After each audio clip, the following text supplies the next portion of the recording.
রাস্তায় হাঁটতে গেছেন, একটা ইট উষ্টা খাইছেন, নিজে দেখেন নাই নিজের দোষ, এবার ইটের 14 গোষ্ঠী ধরে গালিগালাজ করতেছে। আছে না নাই এরকম? অনেকে অভিশাপ করে। তিরমিজির হাদিসে আসছে নবী করিম সাল্লাল্লাহু আলাইহি ওয়াসাল্লাম বলেছেন, যে জিনিস অভিশাপ করার মতো না, আপনি যদি সেই জিনিসকে অভিশাপ দেন, সেই অভিশাপ লানত সে গালি আপনার উপরে বর্তাবে। এগুলা সব হয়েছে বেসবরের কারণে। আল্লাহ তাআলা পরীক্ষা করেন বান্দাকে, যে বান্দা কি করে। তো কাটা যদি পায়ে বিদ্ধ হয়, কষ্ট লাগে, উফ করেন, এরপরেও আপনার আমল নামাতে সওয়াব লেখা হবে, গুনাহ মুছে দেওয়া হবে এর বিনিময়ে, কষ্টের বিনিময়ে।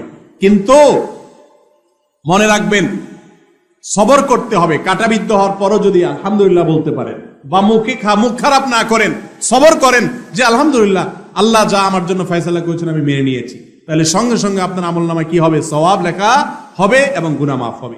অতএব সবর করবেন তো ইনশাআল্লাহ। আল্লাহ তাআলা